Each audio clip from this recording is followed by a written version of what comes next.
Bem-vindo ao People to Cast. Eu sou João Gabriel e vou com você conversar aqui com uma pessoa muito interessante que a gente vai bater um papo hoje aqui. Nesse podcast, a gente testa se as ideias sobrevivem realmente quando saem do discurso e encontram a vida real. A regra do episódio é essa: tese, trade-off e evidência. Sem frase pronta. Caleb, muito bem-vindo. Vamos fazer o seguinte, eu vou falar um pouquinho dele e depois ele fala, beleza? Vamos apresentar, fazer as honras aqui. Ele é especialista em marca pessoal, coach executivo e metodologia de pontos fortes. Um cara que defende que a autenticidade não é opcional, é estratégia. Caleb, antes de qualquer coisa, para quem não te conhece, em 90 segundos me dê 3 marcos da tua trajetória, uma crença que você abandonou e um erro que você ainda comete. Obrigado, João. É um prazer estar aqui com você nesse podcast. Gente, 3 marcos, eu acho que assim, para mim um dos mais importantes, né, nem a carreira e tudo, é que eu sou sobrevivente de câncer e de infarto. Então, tive algumas experiências aqui de saúde que marcaram bastante minha vida e pautam, por isso que eu gosto tanto de falar sobre questão de autenticidade, carreira, numa visão um pouco maior. Né? Outra coisa, né, um marco importante foi eu ter saído do mercado financeiro. Fui formado em engenharia, saí do mercado financeiro em 2013, pedi as contas, levei minha filha lá para pedir as contas, depois fui empreender e trabalhar com desenvolvimento humano. Então migrei das exatas para as humanas. E outro marco importante foi que em 2016 eu fiz a formação de pontos fortes e com isso acho que deu uma direção essa toda a minha carreira. Né? Algo que eu mudei de crença foi que eu gostava muito de testar novas tecnologias e agora eu já não acredito mais tanto, porque tudo aquilo que é gratuito eu estou sentindo que não está sendo tão bom assim para a gente. E um erro que eu tenho feito, e talvez aqui eu estou errando até profissionalmente, eu sou um grande procrastinador. Então isso aqui, eu ainda gosto daquela emoção do último minuto, sei que dá para fazer melhor, estou tentando de vez em quando puxar um pouco antes, mas cara, eu gosto muito dessa emoção do último minuto. É o jeito brasileiro de fazer as coisas, né? A gente sempre deixa para o último minuto para entregar. Eu sei como é que é. Caleb, recentemente eu estava vendo um papo seu na revista Coaching Brasil, né? Ah, sim. Muito legal, aliás, aquela conversa. E você defendeu que a marca pessoal ela deve ser baseada, né, em autenticidade e conexões reais. Fugindo um pouquinho, né, daquele modelo de perfeitinho, de antigamente, né? Cara, hoje nós vemos aí profissionais usando o ChatGPT, o Gemini e outras LLMs aí, outros modelos de inteligência artificial conversacionais para escrever posts, para fazer conteúdo, principalmente no LinkedIn. O pessoal escreve até posts inteiros no LinkedIn ali. Como que uma pessoa ela pode usar a IA para alavancar a sua marca pessoal, mas assim, sem perder a sua própria essência, né? Sem perder a sua alma, a sua voz verdadeira, né? Ah, ótima pergunta. E até legal porque agora eu estou empreendendo e eu tenho, né, a Naitobots, um escritor de IA que ajuda pessoas a poderem compor usando IA. Só que para você fazer isso, você tem que saber qual que é a sua voz. O problema é que normalmente o pessoal pega algo pronto e simplesmente quer uma ideia, escreva para mim. Mas, por exemplo, cada um tem um estilo, né? Se a gente for pedir para o ChatGPT, escreva algo parecido com Shakespeare, vai ficar muito parecido, né? Já teve até testes que o pessoal fez e enganou estudiosos, né? O pessoal colocou um texto falso, eles leram e falaram, não, deve ser de Shakespeare, não era. Mas por quê? Porque você tem muita coisa escrita do cara. Então o estilo tá pego. O grande problema é o generic case. O generic case, a pessoa vai lá, pega qualquer coisa, pega um assunto e escreve. Mas se você tiver bastante da sua própria voz, e isso hoje você pode até gravar, né? Transformar voz em texto, já dá para fazer isso. Junta bastante da forma como você escreve, das ideias que você tem, né? Trazer a sua personalidade, assuntos que você entende. Aí eu acho que a tecnologia pode ajudar. O que não dá é só fazer o contrário, é fazer aquele trabalho, né, que a gente chama de workslop, que é simplesmente pegar qualquer coisa e pedir para dar uma ideia. Aí sai aquela ideia que é insossa, porque tá todo mundo falando a mesma coisa, e você posta e não agrega nada. Na verdade, que você só tá aumentando o ruído. Era melhor ler o original. Ou pede só para resumir e postar. Acho que na falta de estratégia as pessoas não conseguem aí transformar em algo autêntico. Mas no fundo, se você consegue, né, você tem bastante conteúdo seu próprio, escrito ou gravado, e você traz para ela consegue pegar partes do seu estilo. Né? E como qualquer ferramenta estatística, se você trabalhar com poucos pontos, fica ruim, né? Uma vez eu fiz um teste no começo, quando ainda o ChatGPT estava, né, mais incipiente e tudo, e alucinava mais, eu coloquei uma série de textos que eu escrevi. Daí eu falei, agora surgiu um texto novo. Ele pegou o mesmo começo que eu fiz, mas era porque eu só peguei 6 textos meus que usavam aquele começo. Então ele assumiu que o meu estilo era aquele. Então o grande erro também é, às vezes, você achar, não, qual que é o seu estilo? Não, então entende primeiro o seu estilo. Uma vez você consegue trabalhar bastante, você tem também bastante material gravado, etc., fica mais fácil, né? Tanto que hoje deepfake é isso, né? Você consegue ter um estilo que ele copia muito próximo. Uhum. Mas se você não tiver controle editorial sobre o que você está fazendo, aí fica perdido. E acho que é aí onde você perde a autenticidade. Então, no final, assim, você pode ter como assistente, que é, né, eu estava lendo até a história do Maurício Souza, ele que desenhava, mas um montão de gente fazia os desenhos e ele que assinava no final. Mas no final, o que era? Ele criou aquele estilo, aquele traçado dele, o jeito de contar a história. Né? Então, se você consegue ter esse controle editorial, fica mais fácil você usar a IA a seu favor e não para ela te substituir. E quando que para você, na sua visão, que o uso da IA, ela acaba virando uma muleta? Ah, então, eu acho que a gente tem um problema de produção de conteúdo, né? Você também passa por isso, né, como produtor de conteúdo. Constância é algo importante. Você tem que ter constância e consistência, né? O algoritmo ele não premia uma ideia brilhante, ele premia você ficar postando constantemente porque ele precisa de assunto novo. O LinkedIn ainda poucas pessoas que realmente criam conteúdo, menos de 1% dos usuários. Então eles precisam que você tenha produção. Se você não consegue ter um mínimo de disciplina para produzir, qual que é a tentação? Ah, agora eu vou tacar nela, ela resolve para mim, em 5 minutos eu faço e sai qualquer coisa. Então, para mim, acho que o risco que você tem é o quê? Pouco tempo, preciso fazer alguma coisa, porque senão o algoritmo vai me punir porque eu não estou postando, e aí põe aí e sai, né? Então, você está comprometendo a questão de qualidade por conta de tempo. Caleb, você é um especialista na metodologia de pontos fortes, né? E a inteligência artificial, ela chegou automatizando justamente aquelas tarefas, né, repetitivas que muitas pessoas e muitas vezes elas sugam a nossa energia no dia a dia, né?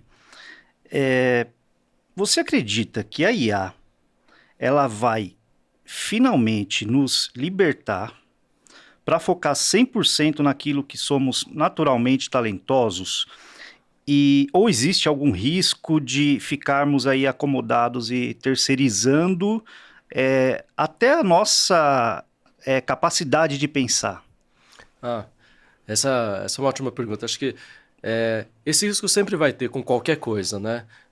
Você pode andar e você tem um carro, você tem um veículo, você começa a ficar com preguiça, o veículo te leva, daqui a pouco você não anda mais, né? Verdade. Então, todas essas coisas demandam muito mais consciência do que e você não cai naquele trade-off de comodismo versus, né, o que você gosta realmente e quer fazer. Agora, o que eu acho que é interessante é quando você gosta muito de fazer alguma coisa, você quer fazer aquilo. E quando a gente fala de pontos fortes, você entra em flow mais rápido. Então, por exemplo, um artista que gosta de compor, ele vai compor mais. Quem gosta de escrever, vai escrever mais. Eu não quero que a IA faça aquilo que eu não quero fazer. Que eu queira fazer, aliás. Né? É o contrário. Não quero que ela faça aquilo que eu quero fazer. Eu quero que ela faça o que eu não quero fazer. Então, eu acho que aqui o risco é um pouco menor, porque você gosta de fazer aquilo, você não precisa que ela faça por você. Agora, se você tiver, de novo, aqui é o pensamento de produção industrial, se você cai nesse risco da produção industrial, aí talvez você possa cair na tentação, ela vai fazer o meu próprio trabalho criativo, porque eu não estou com tempo para isso. Mas daí você tem que pensar, eu estou dedicando o meu tempo para quê? O que está comendo o meu tempo que não está me permitindo fazer aquilo que realmente eu gosto de fazer e quero fazer a diferença? Maravilha. Realmente, às vezes eu pego eu mesmo ali usando bastante, eu uso bastante IA, né, ali para resolver, para fazer algumas coisas realmente que eu não quero fazer. E fazer aquele trabalho nobre, né, que você gosta de fazer, né, e usar a IA como impulsionadora, né, para começar. Às vezes você está parado de ideia, não está naquele momento criativo e você usa a IA ali para começar, para dar o start inicial. Caleb, como que um profissional hoje ele vai identificar que está delegando as fraquezas, né? Se ele está delegando as fraquezas ou se ele realmente está entregando forças ali para a IA? Legal. Acho que uma boa definição sobre o que é ponto forte, o que é força, é aquilo que te fortalece. Então, quando você faz alguma coisa que realmente você gosta, você tem talento e você tem jeito, a coisa vai. É quase intuitivo. Então, é quase como falar, olha, se você faz coisas que tem a ver com a tua intuição, aquilo te energiza, e você sai, eu quero fazer mais, o tempo passou voando, faça mais disso. Agora, aquelas coisas que você fala, eu tenho que fazer... muita gente vai trabalhar de manhã e já fala, o que eu vou fazer? Ou já não tem nem vontade de fazer. Opa, aí a pergunta é, dá para terceirizar esse tipo de coisa? O que você gostaria de fazer mais? E acho que a gente que trabalha, né, com esse campo que tem mais a ver com suas ideias, né, com formulação de coisas, né, criação, quem gosta de criar, cria. Agora, muitas vezes o que você não gosta, burocracia, essas outras coisas. Mas tem gente que fala, não, eu não quero ficar criando, eu não gosto dessa lado de criatividade, mas eu gosto de fazer as coisas com excelência e desse jeitinho assim. Então ela vai falar, isso eu quero fazer, essas outras coisas de criação, deixa a IA me dar umas ideias, porque é mais difícil sair do lugar. E acho que a resposta é muito individual. Por isso que não tem, né? Aqui a gente está tentando sair dessa caixinha, né? É assim, é isso que tem terceirizar, não é. Você tem terceirizar aquilo que você não quer fazer. Uhum. Agora, o que hoje já acontece? Às vezes você gosta de fazer o que eu não gosto, então se você fizer e eu fizer outra parte, a gente faz uma parceria. Exato. E muitas vezes a empresa sai legal por causa disso, que tem uma pessoa que quer lá, quer sair, quer vender, quer convencer, o outro não, deixa eu ficar em casa, eu quero construir. E os dois fazem parceria e dá super certo. Talvez o risco da IA seja, será que agora eu não estou ficando muito autocentrado, só quero fazer tudo sozinho? Agora minha empresa sou só eu e a IA? E ainda tem um ganho da gente estar trabalhando, né, no coletivo, quer ser uma dupla, quer ser um trio, quer ser um pouco mais de gente, né? Excelentes pontos, né? Eu lembro aqui que você alertou sobre o perigo, né, de postar qualquer coisa só para agradar o algoritmo, agradar a rede, usando o conceito de garbage in, garbage out. Uhum. Isso a gente ouve falar bastante, né? Aquilo que se entra lixo, sai lixo. Com a IA ditando cada vez mais, né, as regras do que consumimos nas mídias sociais, como que podemos, digamos assim, educar essas ferramentas, né, a nosso favor, sem virarmos reféns, tá, de curtidas e do marketing de massa, que isso é algo que pega praticamente todo mundo que cria conteúdo, né? A gente quer viralizar, a gente quer engajar, mas tem a diferença, né, entre o bom conteúdo e o conteúdo lixo que a massa consome. Né? Sim. Acho que a gente tem que aqui regular a postagem para duas coisas. Uma, alcance maior. Então, alcance maior, você tem que abrir mão um pouco de profundidade e de complexidade para mais pessoas poderem ter acesso. Porque isso vai espalhar mais sua mensagem. Então, esses são aqueles posts que você fala, tá bom, vou ter que abrir um pouco mais, mas não precisa virar meme. Né? Agora, o outro, que é o seu conteúdo específico, que é para aquelas pessoas mesmo que são seu público-alvo, essa você tem que colocar as palavras-chave necessárias, você tem que ser super intencional. Acho que aqui o jogo do algoritmo é o seguinte, eu brinco que o LinkedIn, né, no passado já vi isso, mais informação é pior, porque quanto mais informações você coloca no seu perfil, mais confuso você deixa. Ele não sabe ler o que você é, o que você faz. Então é melhor você deixar menos informação, mas mais com as palavras-chave que é para o público que te interessa, porque no final o LinkedIn ele não é currículo, né? Acho que muita gente acha que é um currículo, então eu tenho que colocar tudo que eu fiz. Não, mas daqui a pouco você coloca uma experiência que você não quer mais, ele começa a te indicar vaga daquilo que você não quer. Então, se você põe só aquilo que realmente te interessa e aí você tem que controlar a narrativa, aí faz mais sentido. Eu acho que nessas postagens muitas vezes falta isso. A pessoa posta aleatório. Por quê? Porque o conteúdo é interessante. Porque acabou de sair aquele vídeo lá, o negócio chamou a atenção na outra rede social. Mas no final aquilo contribui enquanto para o público que realmente você quer que ouça suas ideias, ou que entenda melhor, ou que pense diferente. E aí é onde acho que você tem um conteúdo focado específico, tendo clareza, né, do seu cliente ideal, né, do seu ICP, com quem você quer falar, acho que ajuda muito, porque daí você está falando, olha, para essas pessoas, elas sabem que quando você estiver postando conteúdo mais profundo, opa, aquilo lá tem a ver comigo. Cara, uma coisa muito importante, que a gente fala de métricas de vaidade, né, e métrica de valor. Como que separa esses dois mundos, né? A métrica de vaidade da métrica de valor. Acho que aqui a métrica de vaidade, né? A gente já vê bastante isso nas redes vizinhas, né? São muito aquele do like, né? Puxa, o pessoal gostou do que eu fiz. Quantas pessoas até que estão vendo o conteúdo. Se você para isso e fala, então tô famoso e tá bom, mas isso não paga as contas, né? Aí não é assim que funciona.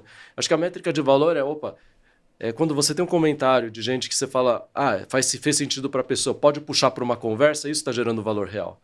Porque no final, né, a gente que trabalha com conteúdo para negócios, o objetivo não é ser popular. O objetivo é você conseguir atingir as pessoas certas com ideias interessantes para que elas possam voltar e fazer negócio com você.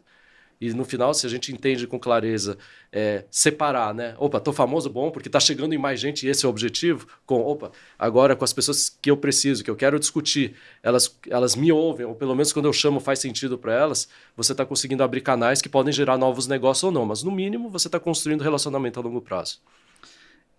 Esse vai ser uma mentoria que eu vou precisar pegar com você depois, porque eu consegui engajar muito meus números esse ano, mas ainda não está gerando valor financeiro, ainda não. Ainda está em métricas de vaidade, né? É muito legal você ver números, mas ainda a qualidade, o financeiro, o business ali ainda não chegou, né? Tá começando, mas Ah, que bom. eu vou pegar uma mentoria com você depois para a gente falar sobre isso. Maravilha. Caleb, como um coach executivo, né? Você lida diariamente ali com os dilemas dos líderes profissionais, né? E a IA, ela já consegue analisar dados de desempenho, dar sugestões de melhorias e muitas vezes até simular, né, conversas de mentoria, até como eu estava conversando aqui. Como que você enxerga o papel do líder humano nesse novo cenário de IA, né? A empatia, ela vai ser, né, a única habilidade que, sei lá, nenhuma máquina ela consegue replicar? Aqui o que eu acho que é interessante é você se sentir ouvido pela IA é fácil. Né? Tanto que tem pessoas se relacionando já, né? A gente vê casos tristes até, né? A pessoa quer se casar, ou algumas se casaram com o ChatGPT. Por quê? Porque no final é alguém Isso que é incrível. devolve para você o que você quer, fala assim, Fala o que você quer ouvir. fala o que você quer. É só você agora colocar um robô e colocar um corpo que assim, completou o pacote dos seus sonhos. Então você consegue construir a pessoa dos seus sonhos. Então a gente pode se auto-enganar muito fácil, né? A gente se afeiçoa com objetos, a gente se afeiçoa com animais, né? A gente se afeiçoa fácil com qualquer coisa que a gente goste que para a gente ganhe algum valor. Isso é uma capacidade até incrível que o ser humano tem. Né? Por outro lado, isso pode criar para a gente grandes ilusões, isso pode ser perigoso. Agora, o que eu vejo aqui, né, que na liderança pode fazer a diferença é o seguinte: se você for um líder que só está lá ausente e você está liderando por ChatGPT, você não está lá para a pessoa, e aí não adianta. Você pode vir com o texto pronto, você pode vir com é assim que tem que falar, mas você não está lá, você está fazendo um papel. Então é melhor deixar a própria máquina fazer a gestão no seu lugar. Agora, líder de verdade, no fundo, o que é? Você cria uma conexão humana. E o que é a conexão humana? Não é só empatia. É presença, é ler aquilo que não está sendo falado. É ver aquilo que não está sendo visto. E você ter acesso à pessoa de verdade. Isso é difícil. Isso a máquina não consegue. Eu brinco que assim, no momento que a máquina tiver capacidade de vídeo, áudio e tudo junto, talvez, com bastante processamento e ela lendo o histórico seu enorme, ela consiga ler nas entrelinhas.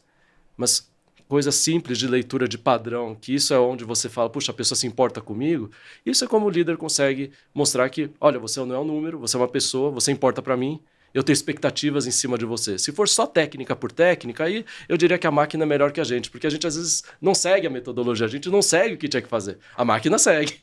Quer dizer, a gente tem visto que nem necessariamente segue, né? Mas, assim, teoricamente... Tem umas alucinações ali no meio. Ela parece meio humana nesse sentido. Mas, teoricamente, ela tem o guideline, né? Ela tem a trilha e ela segue dentro da trilha. Mas é mais fácil seguir ali, né? Que já está programado ou pré-programada para aquilo, né? Maravilha, Caleb. E assim, na sua opinião, qual que é a competência de liderança que a IA ela vai tornar mais valiosa no futuro aí para os líderes? Então, como a questão de informação, leitura de padrão e tudo vai vir muito mais fácil, imagina um assistente, né? Já vai ler os dados, já vai...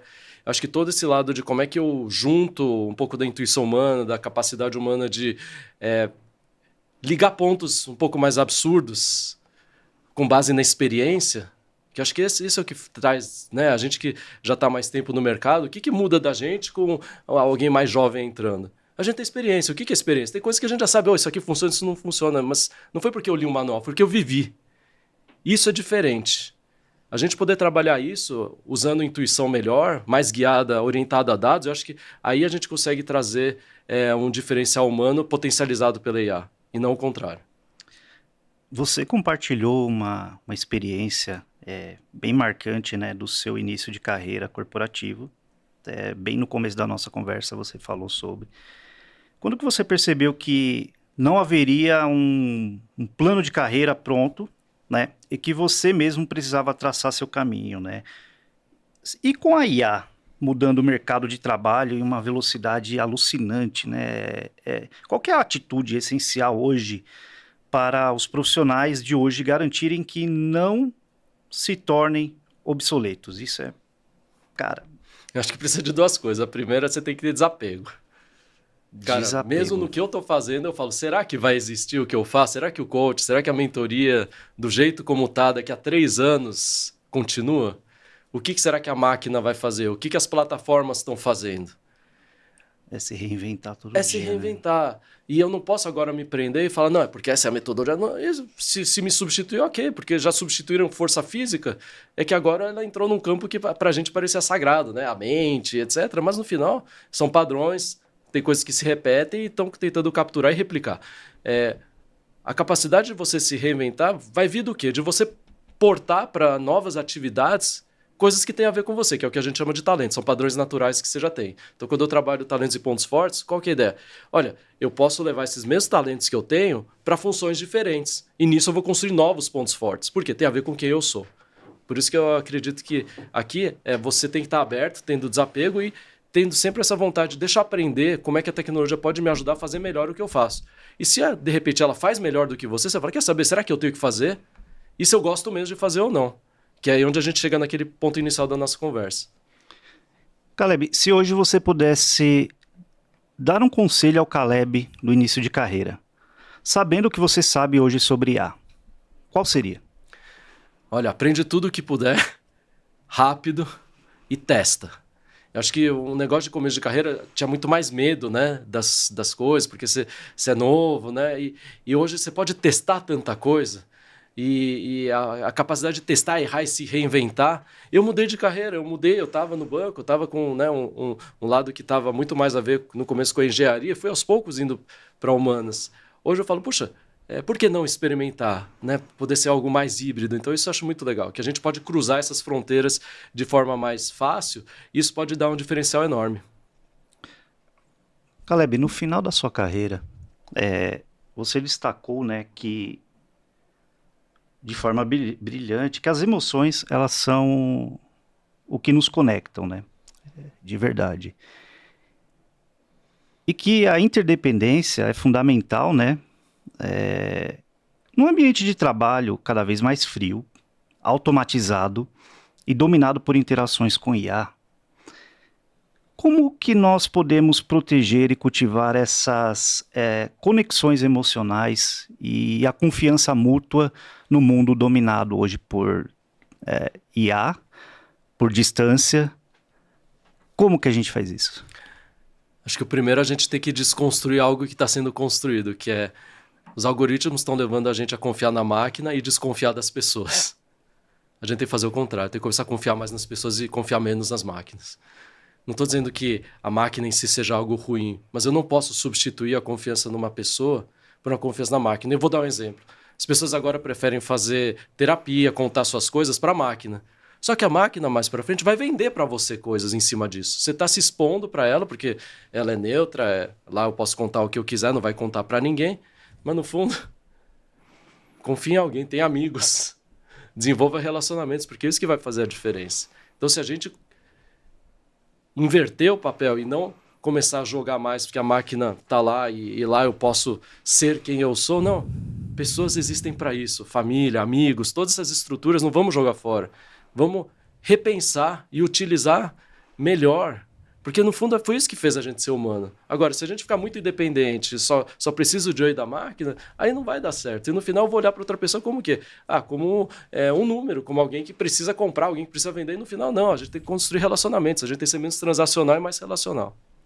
Caleb, a gente já está se encaminhando aqui para o final e eu queria fazer só mais uma pergunta antes da gente fazer aqui um bate-bola, beleza? Maravilha. Combinado? Qual que seria o ritual simples hoje para um líder poder instalar amanhã mesmo, né? Para proteger a confiança do time, cara. Qual a atitude, qual a atividade, o que ele pode fazer? Pode parecer complexo, mas na verdade é simples. uma conversa semanal para checar como a pessoa tá. Isso aqui vem de pesquisa. Quando você faz um check-in semanal com cada pessoa da sua equipe, você pergunta como é que eu posso te ajudar, quais são os seus desafios dessa semana.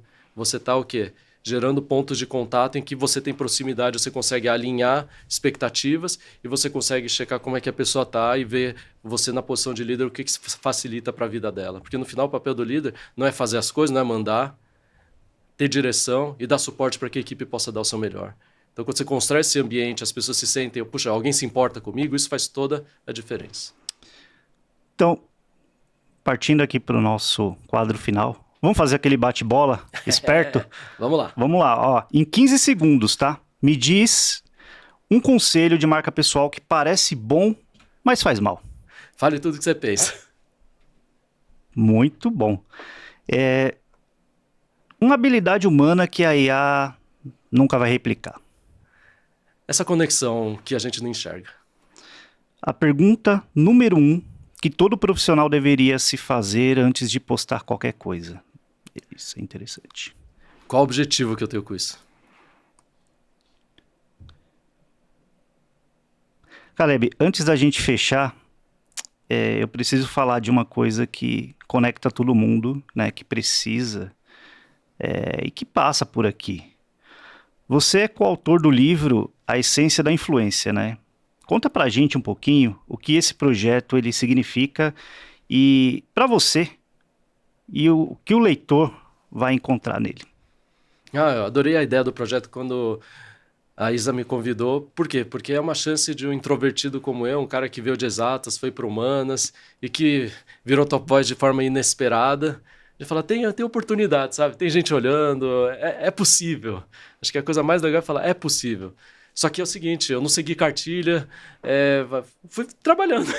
Parece, né? A gente gostaria aqui de ter uma fórmula mágica, que é assim que faz, mas no final não tem, né? Cada um tem a sua história. Então, acreditar nessa história e poder construir em cima, para mim, poder compartilhar isso é uma grande honra e oportunidade ao lado de grandes nomes assim como você. Muito obrigado, Caleb. E ó, para quem está assistindo, o lançamento do livro A Essência da Influência vai ser no dia 2 de abril, das 19 às 21, na Drummond Livraria, na Avenida Paulista. E na parte da tarde vai rolar ali um esquenta com debates entre os próprios autores e coautores ali. Vamos lá? Vamos colar lá? Conto com a participação de vocês, hein? Então, só para a gente encerrar, beleza? Aqui o nosso papo de hoje. Caleb, nosso seguidor acabou de assistir o podcast, beleza? Concordou e pensou, ok, mas e agora? Pensando em tudo que a gente conversou aqui, marca pessoal, pontos fortes, conexão humana, qual que é a primeira ação prática para ele fazer amanhã mesmo? E qual é o custo disso? E qual é o primeiro marco verificável que mostra que está funcionando? Para as pessoas que querem agora participar mais, né, de postagens, etc., você quer dar o primeiro passo, gente, posta. Só que, mas vou postar sobre o quê? Pega o assunto que você gosta e comece a escrever sobre ele. E no final, peça para as pessoas participarem da conversa. Muita gente só quer influenciar, só quer falar, mas se você consegue construir um caminho de mão dupla, o algoritmo vai valorizar isso. E não se frustra se ninguém olhar, se só seus amigos olharem, pede para o pessoal participar junto. Aqui o custo é zero para você fazer isso, mas você tem que dar o primeiro passo, começar a postar e começar a trocar as ideias. Estratégia sempre ajuda e tal, mas se você não der o primeiro passo, a coisa não vai, e aí você pode cair na síndrome de impostor ou ficar no perfeccionismo. Então começa a postar, você vai ganhando desenvoltura, segue perfis de pessoas que você gosta, começa copiando um pouquinho, não tem problema, você vai achar o seu caminho. Então aqui fica a dica para quem quer começar. Maravilha, Caleb, muito obrigado pela presença aqui, por esse bate-papo enriquecedor. E pessoal, esse foi o papo People to Cast.